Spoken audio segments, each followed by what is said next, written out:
Welcome to this episode of Thrive With Us. Today I'm joined by Leticia Rulan with a master's from King Juan Carlos University of Madrid in Spain. She's been with us at Thrive Wellbeing Center since February 2025, where she supports individuals and couples.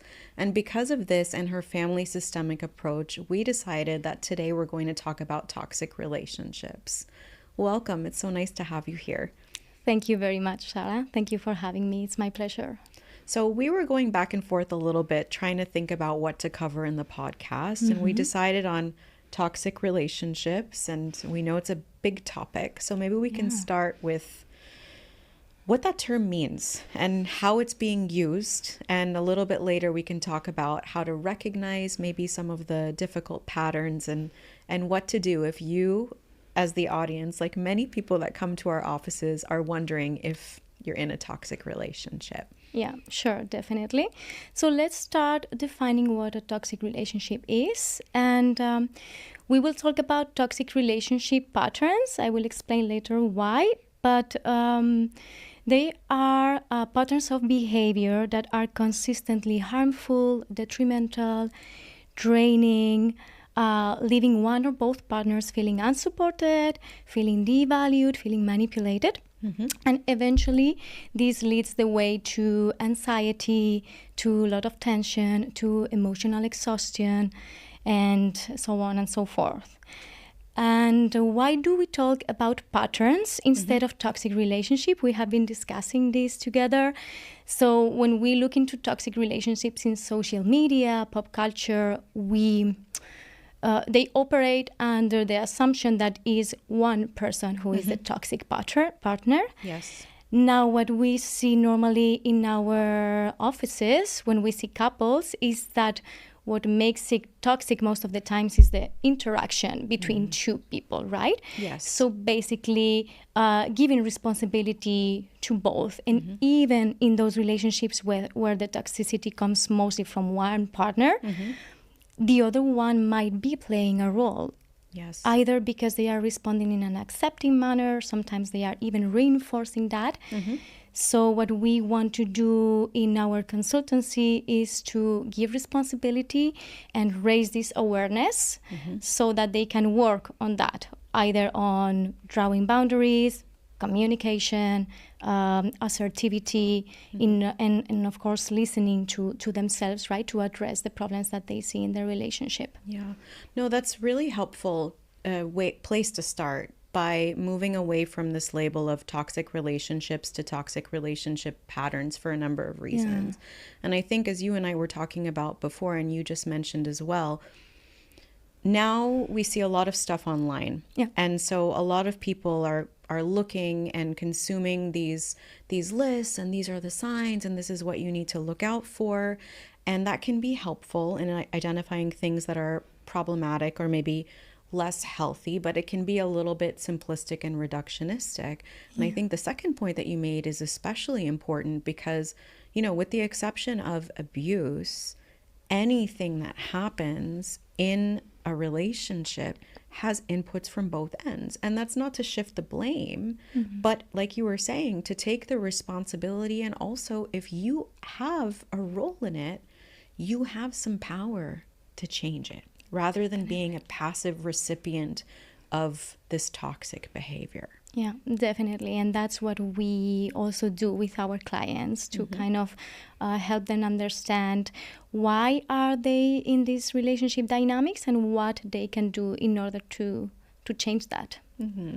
Okay, so I'm wondering, have you noticed an increase in people coming into the therapy room and being like, listen, I'm in a toxic relationship. My partner's a narcissist. I think I'm borderline. There's gaslighting and all of these terms that we're hearing. Have you noticed a rise in that? Yeah, definitely. They come with these like big words in their mouths, and of course they come suffering, but sometimes it's true. I'm not going to deny that, of course, but sometimes their strong feelings are heightened by these big words and by everything they see in the social media. So again, the focus is to switch from all these big words to, okay, how are you really feeling and what are you bringing to the table? And on top of that, I always bring them to what a healthy relationship looks like for you. Okay. And what are you not having here? And how are you contributing to that, besides the gaslighting, the narcissism that the other person is bringing? Okay, so when people bring these labels into the therapy room, you shift the focus as you just explained, and that makes a lot of sense. How do you evaluate or understand whether or not they're in a toxic relationship pattern? What are some of the things that you look for, and does it depend on the individual case, or are there certain rules of thumb that you consider to be more red flags or green flags? That's a very interesting question. So first of all, I look for these red flags that I'm going to describe a bit later, but these like big behaviors that you see in the other person that are consistently harmful. But I also see what's my client's emotional state, because again, the result of toxic relationships is feeling emotionally drained, exhausted, anxious, etc. So for me, it's something that we need to take a look at. Okay. Then the other person's behavior, and I also look into my client's background and his family or her family of origin. Like, okay, what role did you have in your family? What was the type of attachment? With what needs did you come out of your family, and what are you putting into the relationship? Because that helps us identify whether they are playing a role in this dynamic. For example, if we see someone that has an anxious attachment style and that came together with a person that is more distant or a bit colder or maybe not so emotional, right? We need to take a look into that, because maybe it's toxic, but the level of toxicity depends very much on how the anxiety of the other partner comes up. Yeah, so I guess what I'm hearing from you is in line with what we were talking about before, which is this idea that, yes, there are certain things that can raise an eyebrow, but it's important to do a thorough investigation and to understand all of the different inputs. And the different inputs include their partners at present as well as the partners historically. And then you described this relationship dynamic. I don't know about you, but I see it all the time in couples therapy as well as out in the real world. When someone who is anxious is paired up with someone who is avoidant, right? So how does that play out in a couple's dynamic? Can you tell me what that looks like? Yes. So a person that has an anxious attachment style is a person that needs constant reassurance, that is very fearful of abandonment of the partner, and every small sign of distance or unavailability is perceived as a threat. So while the other partner might need more space to, for example, after a conflict, there's some people who need some space to kind of calm down, to reflect, and then to come back. But if you do this, a person that is very anxious will perceive this as an abandonment, and they will suffer a lot. So maybe when they come back, they are already a bit out of their window of tolerance. They are very anxious, and they might throw to the other partner whatever they need in order to bring their attention back to them. So this is where this type of toxic dynamics might come in, because the more you chase, the more the other one will retire in their own seek of space. So this will fuel a dynamic in which both partners' needs will not be met, and that if they react with heightened defensiveness, by criticizing but attacking back or silent treatment, that's when that can become toxic. Yes, no, and that the way that you described it really summarizes a lot of, as I was saying, the dynamics that I see in couples therapy. And then usually the outcome of this pursue and withdraw, to borrow the EFT, Sue Johnson's terminology, is that there's a big explosion at the end. And then once things settle, often what I find is that people don't talk about it. So there isn't an opportunity to really reflect and repair and try to see what are the needs and try to negotiate a little bit so that each person can get a bit more of what they need in that relationship, the dynamic just replicates. And the more that it replicates, the more overwhelmed and powerless both partners can feel.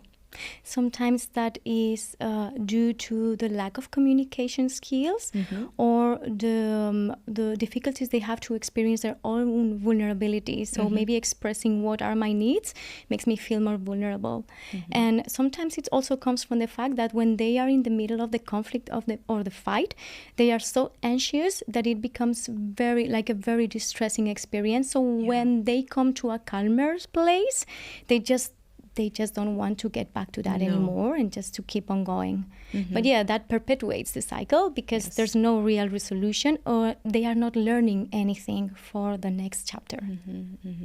Yeah, and I think, going back to the point about toxic relationship patterns, and there's no one-size-fits-all approach, we've described two individuals now, right? One person who is a little bit anxious and sees any kind of distance as rejection and or abandonment, and then another person who needs a little bit more space. So if we go with the kind of avoidant characterization, we're not saying that needing space and wanting some distance and needing time to process things is toxic.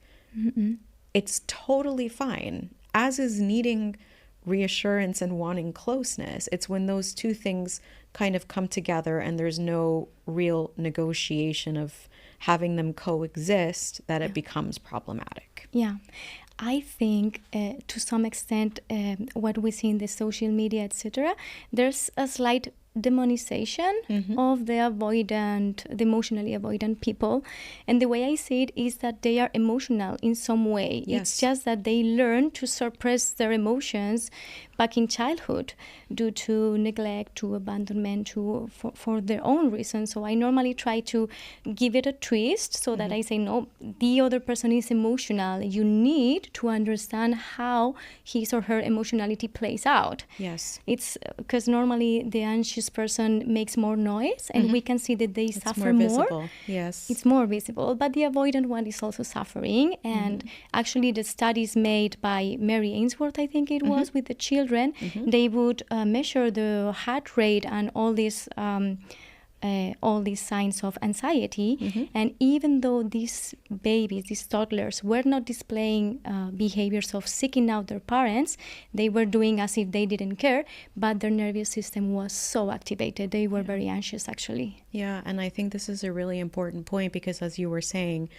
if you look at someone that is kind of characterized by this avoidant type, on the outside, they seem very cold. But actually what's happening on the inside is they're very heated. It's just not being displayed. And the Gottmans, I use a lot of the Gottmans' work in my work with couples. One of the things that they suggest is putting on the pulse oximeters for the partners when they're having the conflict discussions so that the other partner can see that, yes, they look really calm. They're not calm. Yeah. They're not calm. No, those are just survival strategies that are different, but they come from the same place. Yeah. Which is huge anxiety. So one of the kind of toxic or problematic patterns that you will investigate is this avoidant, anxious, pursuer, withdrawer dynamic. What are some of the other things that will raise an eyebrow or cause you to investigate further? So what I see mostly in the consultancy room is high insecurity and low self-esteem. I think people who get into relationships with these two traits end up shaping many dynamics in a way that makes them feel more secure, not necessarily healthy. So, for example, when we see someone trying to control the partner or very obsessive or very jealous, most of the time there has been anything prior to that to raise this suspicion, but it's rather a low self-esteem or an insecurity, seeing themselves as inferior to the partner, that makes them have this willingness to control or and even with manipulative attitudes, sometimes gaslighting comes from a place of insecurity. Okay. My partner is bringing up a topic that I am very vulnerable to, that I don't allow myself to talk about, Okay. for whatever reason. So I will deny that. And I will, again, shape the interaction in a way that what I give back to my partner is, you are crazy, you made this up, it doesn't make any sense, look at you, right? But that normally comes from a place of high insecurity or denial, not wanting to see what is going on. So one of the things that you've mentioned now, and also was kind of a thread earlier on, is it sounds like a lot of these difficult patterns, these toxic relationship patterns, are not necessarily done with ill intent or designed to harm the other person. A lot of times they're protective, right? So what you were just describing a few minutes ago is somebody trying to turn the tables to avoid exposing themselves to something that feels uncomfortable. Or if someone is, let's say, struggling with self-esteem or sees themselves as being inferior on whatever indicator, rather than acknowledging, sharing, opening up about that very, very uncomfortable place to be, what they do is approach it in a different way by putting the partner down, putting parameters, and closing their world. Yeah, exactly. So it's reactive, it seems, in a lot of ways. Yeah, it's reactive. And there's something very interesting I came across with, and it's that in many toxic relationships, both partners feel that they are not good enough. One says it very loud, the other one doesn't say it very loud, maybe acts it out, right? So for example, some red flags that I take a look at, and I advise clients to take a look at, is when there are consistent behaviors that progressively install in me the belief that, oh, I'm not good enough. Okay. For example, constant negativity, criticism, creating an atmosphere of pessimism, contempt, sarcasm, and all these type of behaviors that in the end, comparing me to other people, always me in the lower side, they end up making me feel that I am not good enough, right? But that comes from a place in which my partner might not be feeling good enough, so they are throwing that at me out of fear that I find out. I'm not excusing them, of course. This is very toxic, and if it is maintained in time and there's control and power difference, it can lead to abuse. We need to be very careful with that. But if we analyze deeper and we gain that self-awareness, we can see what's really going on. Yeah. No, that makes a lot of sense. And, as you were sharing that, there's a couple of things that came up for me.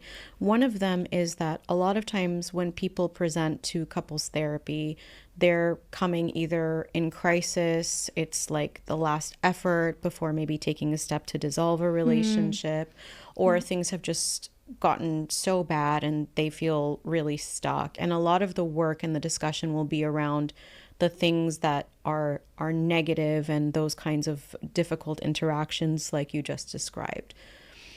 I think the thing that sometimes people don't fully recognize is we will always have some negative interactions with our partners or anyone that is close with us. That's just human nature and the way that things go. But we need to buffer those interactions with positive ones. So for anyone listening who's thinking, well, my partner kind of compares me or criticizes me or whatever, that in and of itself is not necessarily problematic if it happens as a minority and there's other positive evaluations and positive feedback that's given. But I think what you're saying is that in our therapeutic context, and when a relationship seems like it might be more problematic, that's like the dominant overarching thing. And it's usually less to do actually about the person receiving the criticism. It usually has much more to do about the person giving the criticism. But if the receiver is hearing it all the time, eventually you're going to start to believe it. And if you're someone who has struggled yourself with self-esteem or rejection or abandonment, then that's a breeding ground for a lot of really tough things. Yeah, Yeah, 100%. And this is why we talk about, again, patterns and not the relationship overall, because yes, there can be criticism in maybe in one area. Let's say that my partner is constantly giving me feedback or criticizing, I don't know, my relationship with my mom. Okay, but what about the rest? What about the other areas in my life? Very like, true. Is there any fresh air? If it's something that is constant there, we would be having like several patterns that are negative, and that would increase the amount of distress and decrease the amount of positive interactions. Yeah. And that's what eventually drains the relationship. So we kind of talked about it a little bit earlier. You were saying that you look at attachment of the individual partner, and a lot of our attachment is based on how we related to our primary caregiver, who often is mom, but could be someone else. What are some of the other factors that play into how an individual shows up in a relationship?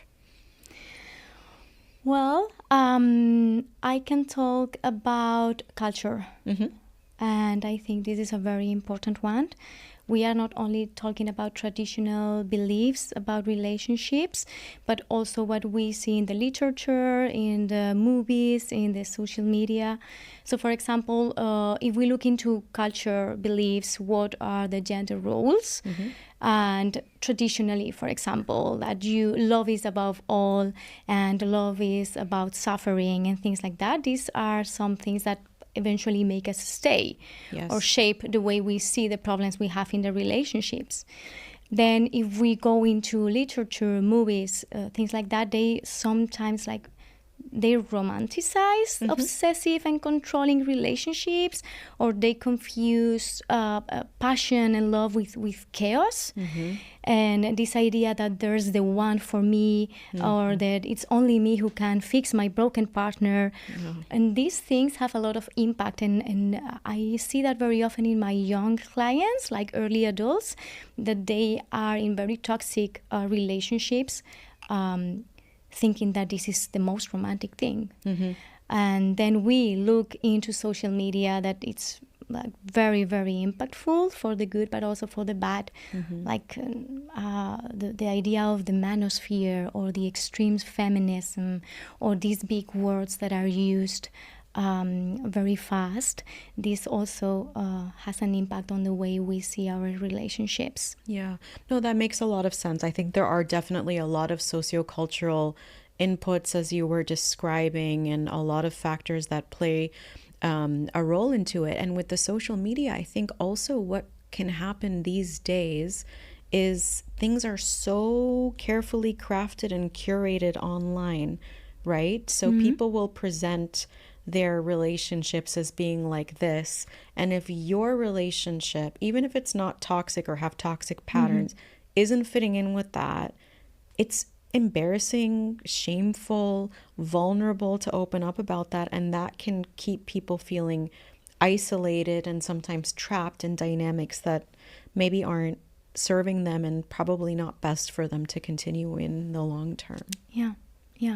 And what you also can see with very young adults or couples is that they use social media to communicate their intentions with the other partners. So sometimes I give you the silent treatment, and I will post 100 pictures with my friends, not with you. So sometimes it adds an extra layer of communication and complexity that can make it a bit more toxic, because the way we attack is very indirect, but it also comes in. Yes, definitely. And I think also another thing that might play a role in how we show up in our relationships is our other significant relationships, our own relationship history.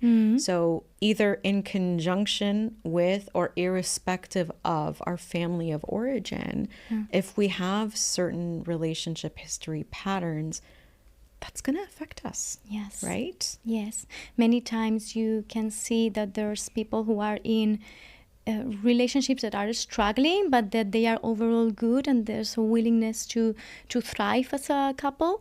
But sometimes either one or both of them come from abusive past relationships, and that those beliefs of I'm not good enough are very deep seated. right? Or this suspicion. In the end, abusive relationships lead to trauma, and trauma changes us and impacts the way we experience ourselves in the world, in our relationships, and it's very difficult for us to feel safe. Yeah. And even though the other partner might be doing as much as they can, I will see threats all around, and those things are very difficult to overcome because there's an unavoidable level of toxicity there. Yes, absolutely. There is that hypervigilance, as you said, and then I think also if you're someone that's coming from that anxious frame or perspective, you're hypervigilant, you're noticing all of the threats, and then you're also wanting that reassurance. And so my follow-up for you is, how do you manage that when one person is like super anxious in a relationship, either because of family of origin, relationship history, all of the sociocultural factors?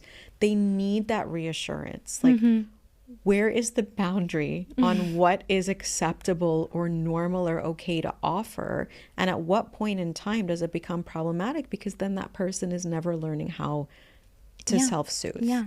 So first, from the couple's perspective, we need to reach two agreements. Okay. Right? So, and here we get into very much detail. Like, okay, how can we find a sweet point that for you means that the other person is available for you, but not constantly responding to your messages or to your calls, right? Because if they did, it would reinforce your anxiety. So we need to come up with a middle point. Okay. And then individually, I talk a lot about our nervous system, right? It's very important because when you are anxious, what happens is that your body is, like your nervous system is in alert mode. You are in fight or flight. And what happens is that you are outside your window of tolerance. What is your window of tolerance?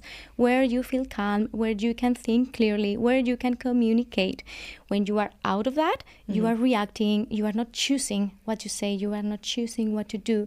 And this means that this dynamic or this situation doesn't help you regulate. So individually, what I give them back is some tools, of course, the explanation in a very metaphoric way, so that they can digest and they can assume that there's part of the work that needs to be done by themselves. Okay. Not only reviewing their attachment history, but also being very aware of what my body is telling me, because we are perceiving threats where actually there's no threats. And that is something that we need to like reshape our nervous system to tell them to calm down. That makes a lot of sense. And it sounds like one of the things that you do is you provide some of that psychoeducation, so helping people understand what's going on.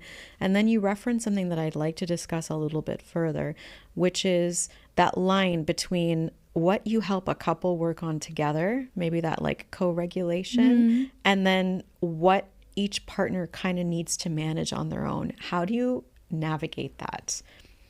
I am very transparent always. I like to see the couple together mostly in the beginning, but there are some times in which I separate them individually in order to, of course, learn more about how they are doing in the therapy, but also whenever I need to give them something back that has to do more with what they are bringing into the interaction. And some topics are more vulnerable for them to tackle in couples. Of course, this depends on every therapist. There are therapists who don't separate the couples at all. But for example, when I see that some dynamics are very fueled by the anxiety, for me, it's easier to tackle that individually.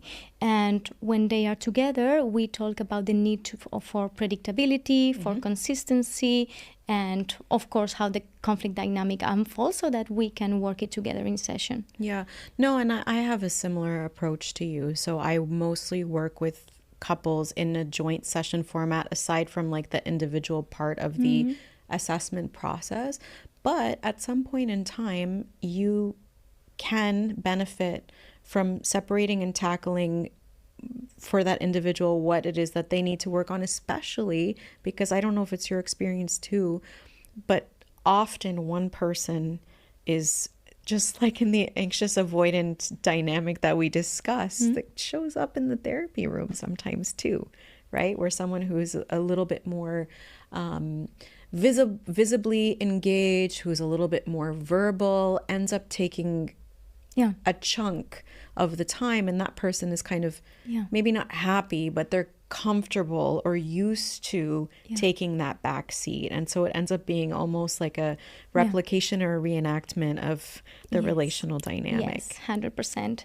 And on not only the space but also the narrative. Sometimes we can see that there's a dominant narrative, and the non-verbal language says everything. So at those points we need to separate, otherwise it would be too threatening for the other partner that is more quiet to speak up. Yeah, no, definitely. And you know, something that just came to mind for me, when we describe this anxious and avoidant pursuer withdrawer dynamic, I think most people are familiar with it by now. Usually the assumption, if we all close our eyes and visualize it, most of us are going to assign the female the anxious role and the male the avoidant role. And that definitely happens. But do you see the opposite as well? Oh, I love this question. I see the opposite, but it's covert.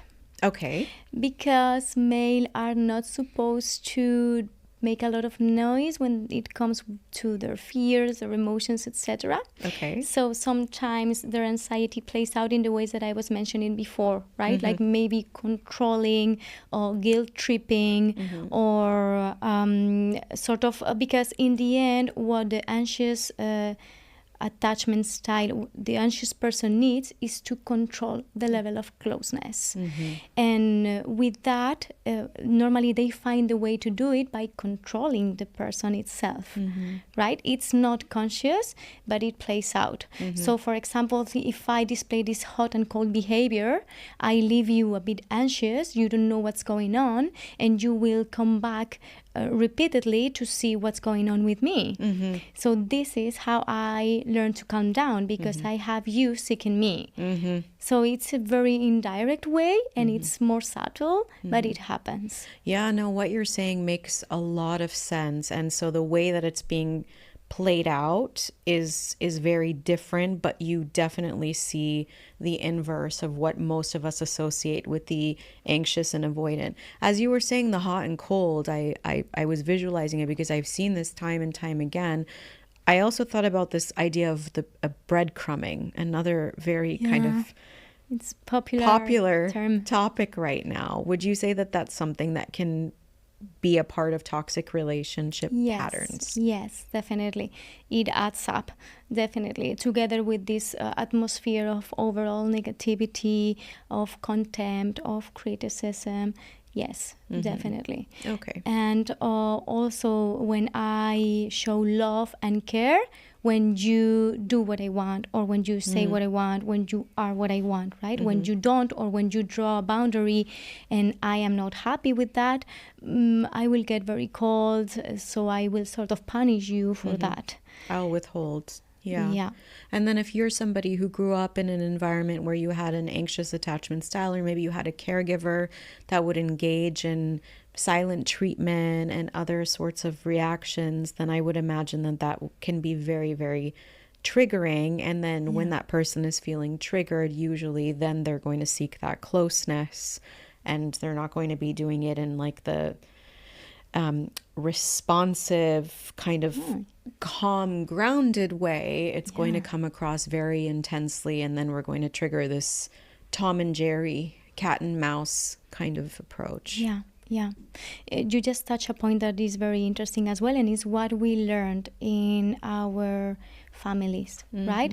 Because if we also learned to respond to conflict with silent treatment, for example, that's most likely what we will end up doing. Or we will get highly triggered if our partner does that, because we have been suffering that from childhood. So the way I see self-awareness is not only to spot the red flags in the relationship, but also to review our narrative and our story. Okay, what triggers me? What did I have? What didn't I have? What am I looking for in this relationship? Why am I in this relationship? What attracts me to this person? Yes. What I'm getting here, and what am I not getting? Because the way we learn to relate to others, to give love, take love, express our needs, have our needs met, plays a very, very important role. Mm-hmm. It does. And I think self-awareness is absolutely key. And it's important also for our partners to understand us, because at the end of the day, we come from two different families of origin. And I don't remember who used this expression. I think it might have been the Gottmans, but maybe not. Even if we're from the same culture, every family has its own culture, yes, right? So we're bringing our own baggage, and we don't necessarily know or understand the other person's. So that person needs to be aware, which can be a little bit difficult. It can be a lifelong journey, but also that needs to be made aware to the partner, and hopefully that partner will receive it openly, right? With curiosity and with a desire to help within limits make their partner feel less triggered and more safe and more secure in that relational dynamic. Definitely. A space for regulation. Mm-hmm. Yeah.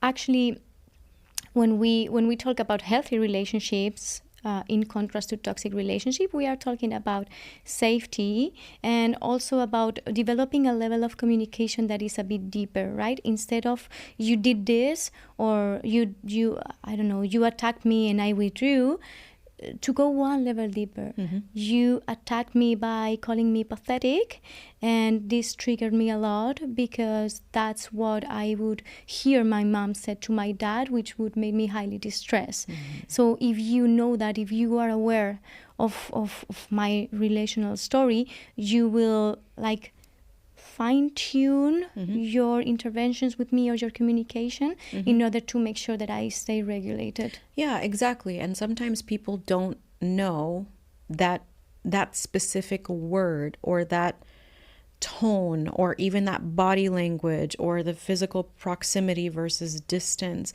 can take you back to really, really, really painful times. Yeah. And once they become aware of that, hopefully they will be able to kind of manage. And if you're aware that that's something that is triggering, hopefully start to notice when the trigger is building, and from both sides be able to intervene and hopefully rewire the dynamic a little bit differently. Yes, 100%. And it's another thing that I see quite often in the office, in the consultancy room, and it's that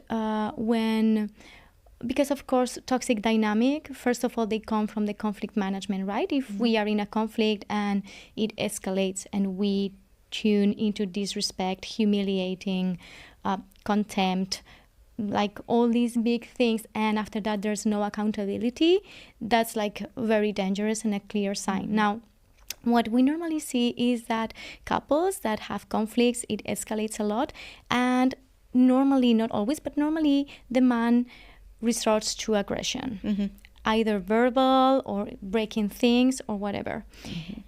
That is someone being triggered, and they most of the times don't understand why are they doing that. Like, this doesn't go with me, I'm not like this. They are certainly not the best versions of themselves during those times. And because they traditionally are not allowed to talk about their emotions or what triggers them, it's something that is very encapsulated deep inside. But what is happening is that you are being triggered by something that was said in the past to you, and you are throwing all your anger, like you are all letting your anger go towards the other person. Yeah. So it's also very important to understand when there's aggression, of course, it's not allowed, but help them understand where it comes from. Yeah, and I think a part of that, I totally agree with everything that you're saying.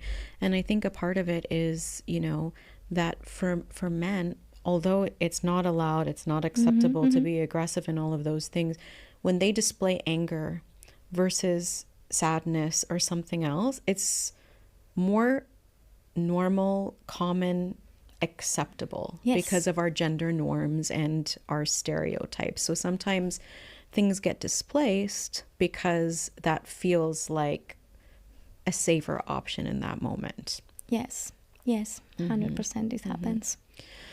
Okay, so we talked a bit about some of the toxic relationship dynamics. We talked about some of the inputs, so all of the sociocultural stuff, the family of origin, previous relationship histories, and so on and so forth. What are some of the signs of a good, a strong relationship? You were saying before that sometimes when people come to see you, you can see that they're struggling, but like the bones of that relationship are good. So what are some of the things that you feel a sense of relief when you see in a couple dynamic? First of all, I see it very much in their verbal language, right? Because, for example, I always ask them to tell me their love story. And you can see a lot, like if that genuine care is there and that willingness to stay together and to work towards a relationship is there.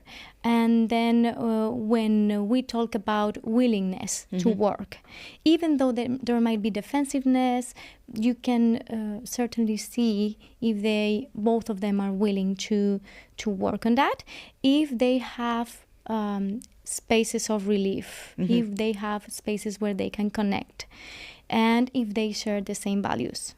And they act according to those values. That for me are signs of health. So when I see healthy relationship, even all relationships struggle, but for me it's the sense of you exist, I see you, you are important, you are good, and together we are part of something that is bigger than us, that is overall good, and that allows us to thrive. So some of these parts sometimes can be a bit concealed by the conflicts, but if there's that sense running in the background, it's something that we can work on. Yeah, so there's a general acceptance, there's a general kind of positive regard, there's a shared value system, and there's this sense of being individuals but part of something bigger that I think is important. You said something that I want to ask you about, which is spaces of relief. What did you mean by that? Positive interactions, or moments in which they can connect, or moments in which they can really show that they care about each other's person. I think that is very, very important. So connection, intimacy in all of its different forms, that fun and that playfulness and all of that stuff that often goes when things are a little bit tricky or challenging in a relationship. The reason I asked you about it is kind of going back again to the whole avoidant anxious thing. One of the things that couples often will struggle with is the Venn diagram of how independent and interdependent, how separate and together should we be. So I know you have a family systemic approach and perspective. Maybe you can talk us through what would be healthy in terms of that overlap. When do we reach the point of enmeshment, to throw out another psychological term? So the way I see it, it's from the systemic point of view, we are part of something bigger, and this something bigger is not hermetically closed, right? So we can meet people from outside, we can be close to other people, we have many different roles other than being the partner of someone. So I think that's they can have conflicts around the level of togetherness and separateness, but what we always come up with healthy is if you are not only this person's partner, you are also a professional, you are also a mom, you are also a daughter, you are also, and all these roles are there. And about how often, how much time we spend together, how much time we spend separate, it's something that we need to sort of negotiate. What happens is that the anxious person might not be happy with the outcome. So what I work with here is with symbols. Like, okay, same as a child that is separated from mom or is starting to sleep alone, and they have this teddy bear with mom's perfume so that it can represent that mom's still with me and she loves me. We do something the same with partners that are negotiating that. Okay, what can be a symbol that I love you, that I'm thinking about you, or that I'm still committed to this relationship, even though I might not spend Saturday night with you, right? And this can be in the form of a text message, it can be a shared song, it can be, I don't know, writing letters to the other, or things like that that can help ease the anxiety and feel separateness in a way that doesn't sound threatening. Mm-hmm. No, that makes a lot of sense. I really like the idea of using the symbols, and it sounds like that's really helping people kind of negotiate those different preferences. And it is important because I think in any relationship, there isn't going to ever be perfect alignment. Maybe one person desires more closeness overall than the other, but there's also different seasons and periods and moods and all of that kind of stuff. So having a way to make sure that there is the maintenance of the independent life, but also the closeness and togetherness, I think is really important. Yeah. Another thing that is very practical and that helps them see it very well is I call it the eggs basket. Okay. I learned that back in Spain, and it's like the translation doesn't sound very good, but basically I ask them to draw a big basket in a blank page, and it's an eggs basket of your life. And there you will draw the eggs that represent important parts of your life, and their size will be according to the level of importance they have in your life or the time you dedicate to them. So they write that. Now, what happens is that when we are having a lot of conflict, or when one partner is like willing to take much space, the egg will be very, very, very big. So this helps them visualize what's going on with the other eggs. And we talk about that in session, like, okay, and what happens if this egg is removed? It's not that it's going to happen, but what if that happens? You have like such a huge void in your life, and maybe the other eggs are already very small, or they are not taken care of. So how can we ensure that there's some balance, and inside that balance negotiate a little bit how much? Yeah, no, I think that's an excellent point, and it's something that I spoke about with Zoha. We talked about heartbreak, and one of the things that she was mentioning is that a lot of people become a little bit enmeshed, and then the partner is everything. They're like the workout buddy, they're the chef, they're the best friend, they're everything. And then if you're going through a difficult period, or the relationship dissolves, all of a sudden you don't have anything, or it feels like you don't have anything, and you don't even know or recognize yourself. So this idea of like visually depicting the space and negotiating between that and the other pieces, I think is super, super helpful. I would imagine it's a really great exercise for your couples. And also when there's people coming, mostly individuals that are in a toxic relationship or very difficult relationship, one of the advice that I give them is to open the problem. Can you look for someone that is close to you, that is non-judgmental, with whom you can share? Because for different reasons. One is when I hear myself speaking about that, it becomes real, and it might help me elaborate a bit further. Yes. But secondly, because I will have support and validation, emotional intimacy with a different person that help us with the oxytocin and making me feel a bit better, and also have some like a release valve. So it's very important to keep nourishing other relationships, even though you want to dedicate most of your time to your partner. Yeah, no, definitely. And other relationships are really important, and like you said, other people can provide us with a form of closeness and intimacy and support. I think where it can be a little bit tricky is sometimes we're told, like you said, with media and culture and stories from our families and other socializing agents, don't talk about what happens at home. Don't tell anyone. And what if you expose this, and is it going to transform the way that they see your partner moving forward? So that's a bit of a difficult balance to toe. 100%. Actually, recently I saw a very nice post about that. Like, you need to protect your partner, right? If you are constantly bringing your internal conflicts outside, you are changing the way your closest social circle looks at your partner, and it's important to protect them, right? Maybe it's not about sharing every time you have a conflict. Every time you are out of your window of tolerance, you go outside to seek that regulation by venting.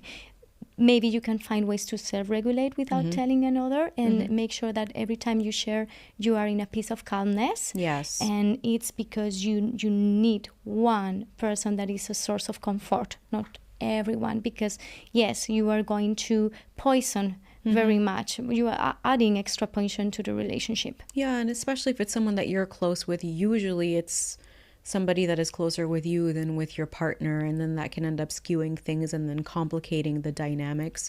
But, you know, I think what you said is really important, in that if you go to them from a place of calmness and you recognize it as, this is, you know, a safe space for me to sort of vent, hopefully that person also knows you really well and knows the dynamic a little bit and can offer a voice of reason. Often we're more accepting of it when it's coming from someone other than our partner, when we've just had a negative interaction.